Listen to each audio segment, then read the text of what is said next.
It's very high energy, very exhausting. You get the sense that we're only at the very beginning of something that's going to be extraordinarily big. The Effective Altruism Summit is the first time that effective altruists from around the world, the United States, Australia, the UK and other places as well, have decided to all come together into one city to share their ideas, to share their passion, to share the techniques that they're using to change the world. Effective altruism is asking, how can I make the most use of every minute and every dollar that I have to help others? People trying to figure out the biggest way to improve the world at the lowest cost. How am I going to achieve this with the greatest leverage? And effective altruism is a movement that's trying to gather all of the information that we can, all the research we can, try and find those very high leverage projects and to do as much good as we can on those projects. So almost everybody wants to make some difference to the world with their lives. The difference between effective altruists and everyone else is that effective altruists want to do as much good with their lives as they possibly can. And they're willing to be kind of creative and interesting in the ways that they go about that.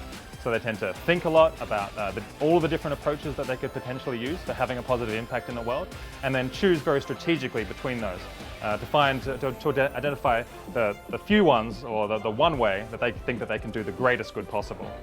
Effective altruists are starting or have started to come together and to create the kind of energy in a group that they would have more trouble creating as individuals. It's nice meeting people, especially people who I've met before but haven't seen for a long time.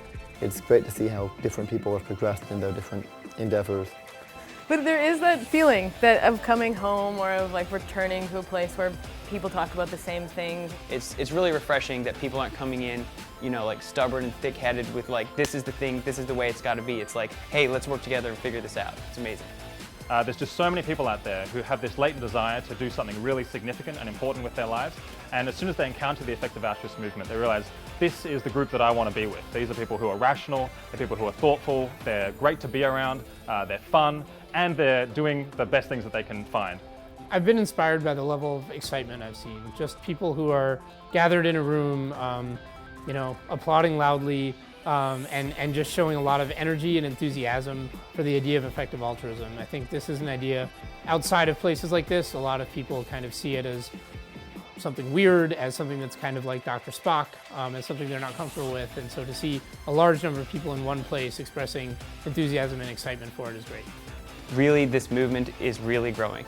Like, I feel like I just want to blink, like, what, really? Is it really this big? Did we really just get 60 people in a house? Like, yes we did.